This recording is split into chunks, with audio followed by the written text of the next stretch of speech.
.com में पुनः आपका स्वागत है।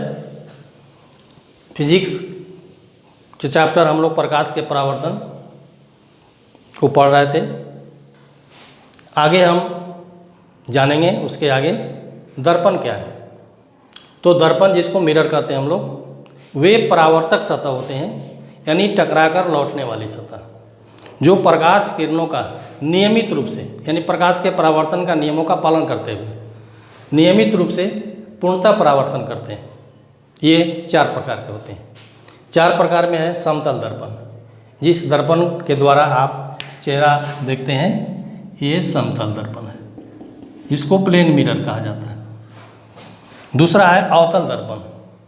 अवतल दर्पण का इस्तेमाल जो होता है दंत चिकित्सक और जो गला नाक कान देखने वाले डॉक्टर होते हैं वो इसका इस्तेमाल करते हैं। ये माथे पर लगाते हैं जिससे लाइट निकलता है और वो लाइट जो होता है संकेंद्रित होकर के आँख कान या नाक में प्रवेश करती है। तो इसको हम लोग कहते हैं अवतल दर्पण। जो गोले का खोखले गोले का कटा हुआ भाग होता है जिसकी एक सतह रजदित होती है। तो दर्पण परावर्तक सतह है जिसकी एक सतह रजदित होती है, ये ध्यान रखना है। ये प्रायः कांच के बनाए जाते हैं, इसकी एक सतह रजतित सिल्वर कोटेड होती है, रजतित सिल्वराइज जिसको कहते हैं, सिल्वर कोटेड।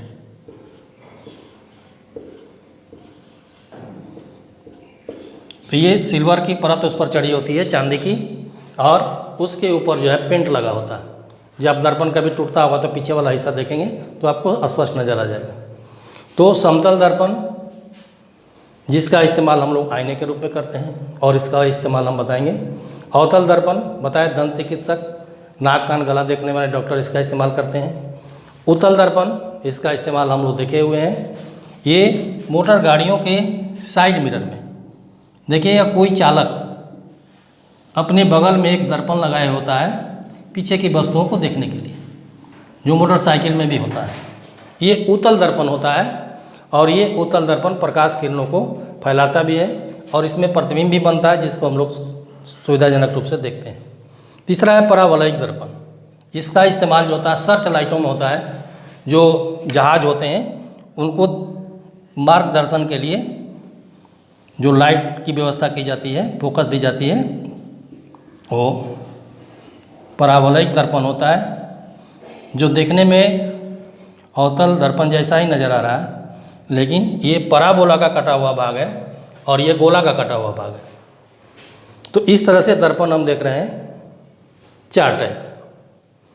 अब इसमें मुख्य रूप से समतल दर्पण, ऐसे हम लोगों को ये चैप्टर में ये 2 चीज़ के बारे में पढ़ना है। ये आपका सिलेबस जो है मेनली यही है। तो हम आते हैं कि समतल दर्पण में जो प्रतिबिंब बनती है उसकी विशेषता क्या होती है, जो कि आप रोज़ देखते हैं। रोज़ देखने के बावजूद भी आपसे पूछा जाए कि उस प्रतिबिंब की 4 विशेषता बताएं कि क्या है, तो लोग नहीं बता पाते हैं। तो आप गौर करेंगे ध्यान से इन पॉइंटों को, तो आपको स्पष्ट रूप से नज़र आ जाए कि क्या क्या उसमें हो रहा है। तो समतल दर्पण में प्रतिबिंब बनता है, उसकी विशेषता हम देख रहे हैं। तो समतल दर्पण द्वारा बनने वाले प्रतिबिंब की विशेषता,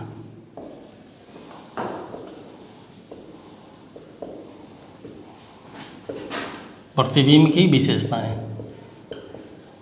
गौर करेंगे तो आपको सारा कुछ स्पष्ट नज़र आ जाएगा, क्योंकि आप प्रतिदिन कम से कम 5 बार तो अवश्य देखते होंगे।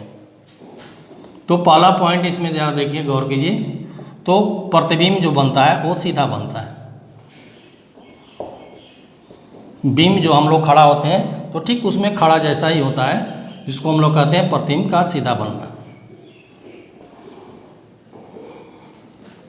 दूसरा पॉइंट है, गौर कीजिएगा तो पता चलेगा कि साइज बराबर होता है, आकार में बराबर, साइज सेम होगा। और गौर करेंगे हम तो तीसरा पॉइंट देखें तो दर्पण के पीछे बनता है, लगता है कि अंदर बन रहा है तो दर्पण के पीछे। चौथा पॉइंट की हम चर्चा करें, गौर करें तो जो भी प्रतिबिंब सीधा बनता है वो आभासी होता है, और आभासी और वास्तविक क्या होता है हम आगे चर्चा करेंगे इसके बाद। चौथा पॉइंट देखिए, आभासी होता है।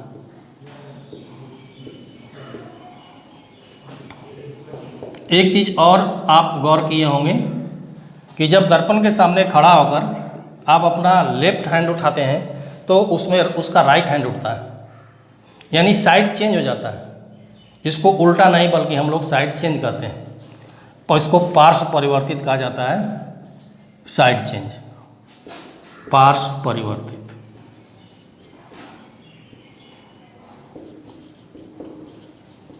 साइड चेंज उल्टा हम तब कहेंगे जब हम उसके सामने खड़ा हों और हमारा सिर नीचे हो जाए और पैर ऊपर हो जाए तो उसको उल्टा कहा जाएगा। यहाँ पर होता है पार्श्व परिवर्तित, साइड चेंज। तो इस तरह की विशेषता हम लोग देखते हैं समतल दर्पणों में। एक विशेषता और होती है कि समतल दर्पण के से दूर जितने हम चले जाएं उसका प्रतिबिंब भी पीछे उतनी ही दूरी तक चला जाता है, यानी प्रतिबिंब दर्पण के पीछे समान दूरी पर बनता है। तो बनेगा दर्पण के पीछे बराबर दूरी पर।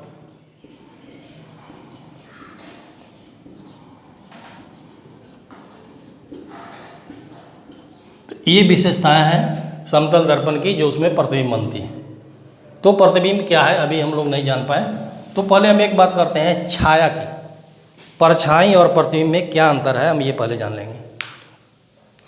तो छाया जिसको शैडो कहा जाता है वो बनता है अपारदर्शी वस्तुओं पर जब प्रकाश किरणें पड़ती हैं तो उसके पीछे काला अंधेरा जैसा भाग होता है जिसको हम लोग छाया कहते हैं। छाया और प्रतिबिंब में अंतर क्या है? आप दर्पण के सामने खड़ा होते हैं उसमें जो दिखाई पड़ता है वो प्रतिबिंब है। तो छाया जो है किसी अपारदर्शी वस्तु पर प्रकाश किरणें पड़ती हैं तो उसके ठीक पीछे काली छाया बनती है, काला अंधेरा भाग होता है जिसे हम छाया कहते हैं। और ये छाया जो होती है वो दो प्रकार की होती है, प्रछाया और उपछाया। प्रछाया जो सबसे गहरा अंधेरा भाग होता है उसके ऊपर हल्का हल्का धब्बा जैसा होता है जिसको हम लोग कहते हैं उपछाया। तो हम लोग मेनली पढ़ना है प्रतिबिंब के बारे में। तो छाया के बारे में आप समझ गए होंगे कि जब किसी अपारदर्शी वस्तु पर प्रकाश किरणें पड़ती हैं, जो कि प्रकाश सीधी रेखा में गमन करती हैं, तो उसके ठीक पीछे वाले भाग में काला अंधेरा भाग बनता है जिसे छाया हम लोग कहते हैं। तो आप लोग चंद्रग्रहण और सूर्यग्रहण का नाम सुने होंगे, वो छाया के कारण ही बनती है। जब सूर्य की किरणें चंद्रमा से रुक जाती हैं तो पृथ्वी पर उस अवस्था में हम लोग देखते हैं कि सूर्य ग्रहण होता है। चंद्रग्रहण जब पृथ्वी की छाया चंद्रमा पर पड़ती है तो उस समय चंद्र ग्रहण होता है। तो इस तरह से हम लोग चंद्र ग्रहण और सूर्य ग्रहण की स्थिति जो देखते हैं वो एक प्राकृतिक घटना है जो छाया बनने के कारण होती है। वास्तव में हम अब आगे आएंगे प्रतिबिंब पर, जिसको हम लोग कहते हैं इमेज, जिसकी चर्चा बार बार होगी। और इस चैप्टर में क्या इसके अगले चैप्टर में भी हम पढ़ेंगे प्रकाश का अपवर्तन, वहाँ भी प्रतिबिंब आएगा। प्रतिबिंब जिसको हम लोग कहते हैं इमेज।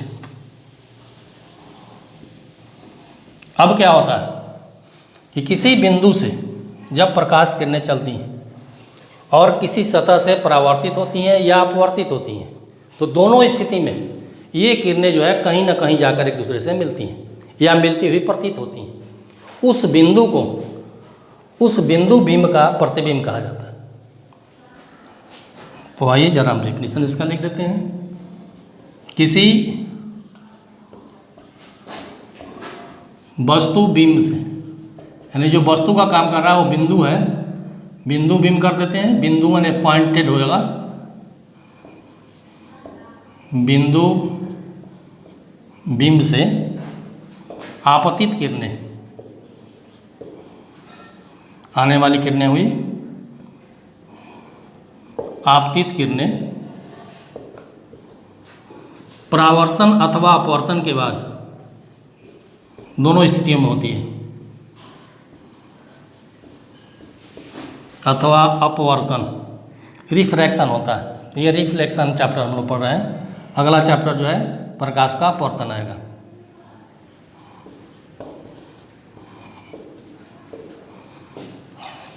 किसी बिंदु बिंब से आपतित किरणें परावर्तन अथवा अपवर्तन के बाद जिस बिंदु पर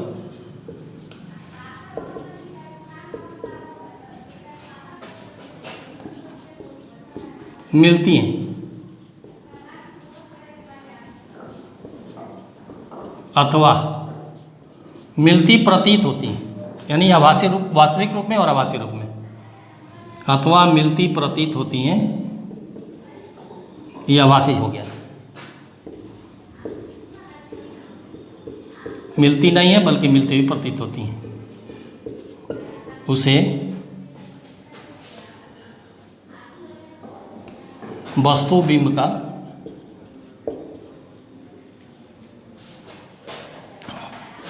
प्रतिबिंब कहते हैं।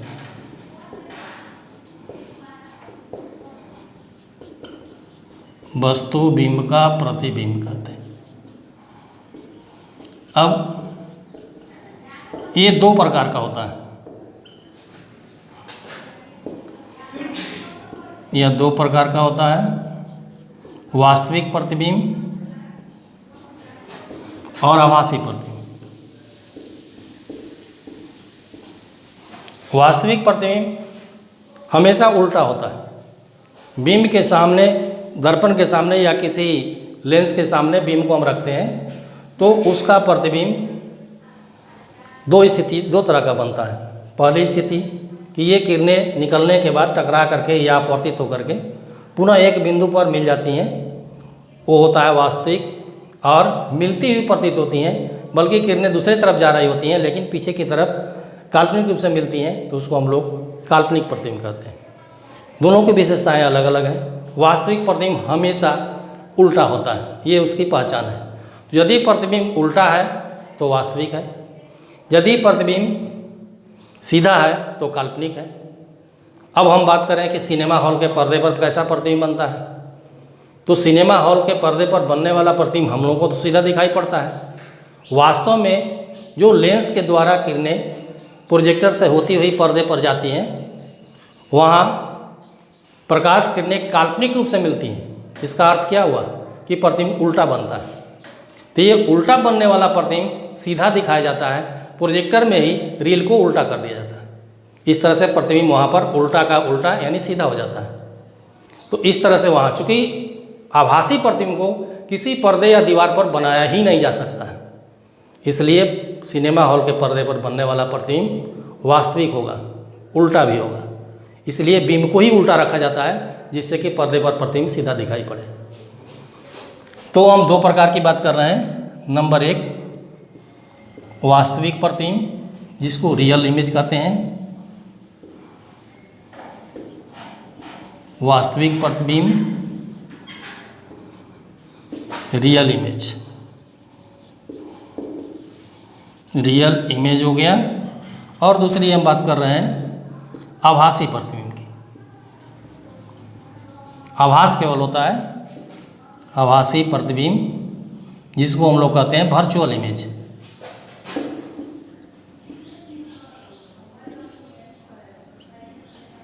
Virtual image. अब दोनों में हम अंतर देखें तो आपको आभासी प्रतिबिंब और वास्तविक प्रतिबिंब क्लियर हो जाएगा।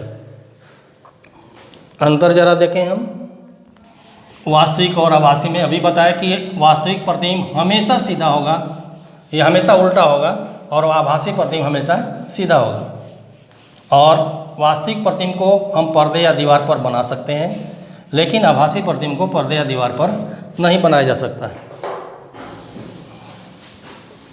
तो अंतर हम दोनों में देख लेते हैं, इससे आपको वास्तविक आभासी स्पष्ट हो जाएगा। वास्तविक प्रतिबिंब और आभासी प्रतिबिंब। रियल इमेज और वर्चुअल इमेज। अभी बताया कि ये जो वास्तविक प्रतिबिंब होता है हमेशा उल्टा बनता है, ये सदैव उल्टा बनता है और उसका उल्टा हो जाएगा सीधा, यह सदैव सीधा बनता है। अब हम लोग समतल दर्पण में देखते हैं तो प्रतिबिंब दिखाई पड़ता है सीधा, इसका अर्थ क्या हुआ कि आभासी प्रतिबिंब है। दूसरा पॉइंट हम देखें कि ये जो इसमें किरणें वास्तविक कटान बिंदु पर मिलती हैं तब ये बनता है, तो यह परावर्तित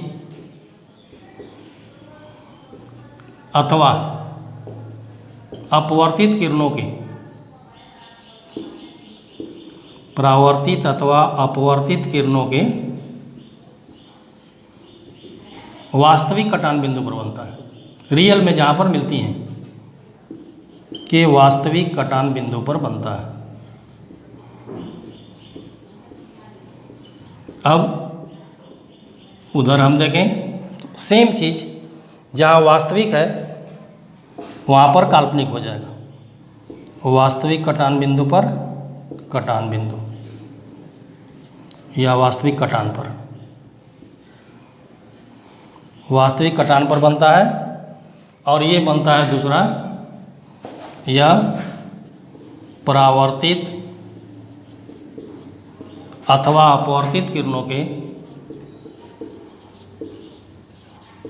काल्पनिक कटान बिंदु पर बनता है।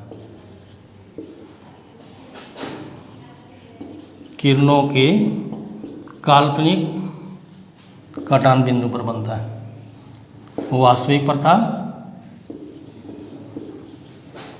काल्पनिक कटान पर बनता है या कटान बिंदु पर बनता है। अब हम तीसरा पॉइंट की चर्चा करें जो पहले कर भी चुके हैं, पर्दे पर बनने की बात। तो वास्तविक प्रतिबिंब की बात हम कर रहे हैं, तो वास्तविक प्रतिबिंब को पर्दे अथवा दीवार पर बनाया जा सकता है। इसे किसी पर्दे अथवा दीवार पर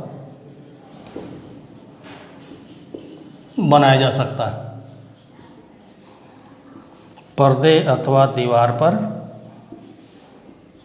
बनाया जा सकता है, जबकि उसको संभव नहीं है ऐसा करना।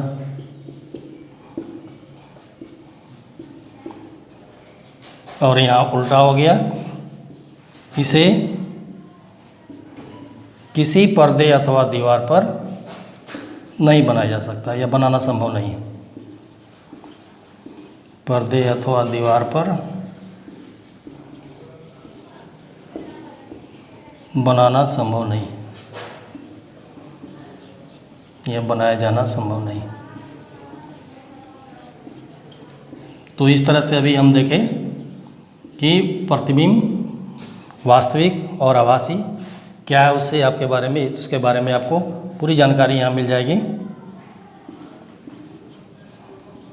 तो प्रतिबिंब क्या है पता चल गया कि जब किसी वस्तु बिंब से आपतित किरणें परावर्तित होकर अथवा अपवर्तित होकर जिस बिंदु पर मिलती हैं अथवा मिलती प्रतीत होती हैं उसे वस्तु बिंब का प्रतिबिंब कहा जाता है। अभी आपको बताया प्रतिबिंब दो प्रकार का होता है, वास्तविक प्रतिबिंब और आभासी प्रतिबिंब, यानी रियल इमेज और वर्चुअल इमेज। रियल इमेज में प्रतिबिंब हमेशा उल्टा बनता है और आभासी जो आपका वर्चुअल इमेज है वो हमेशा सीधा बनेगा, जैसे समतल दर्पण में। तो इस तरह से फिर दूसरा पॉइंट था कि ये किरणें परावर्तित होकर वास्तविक या काल्पनिक रूप से जहाँ पर मिलती हैं वास्तव रूप में वही वास्तविक प्रतिबिंब वहाँ बनता है, और ये काल्पनिक रूप से जहाँ मिलती हैं वहाँ पर काल्पनिक प्रतिबिंब बनता है। और तीसरा पॉइंट हो गया कि इसे पर्दे अथवा दीवार पर बनाया जा सकता है, इसे पर्दे अथवा दीवार पर बनाना संभव नहीं है।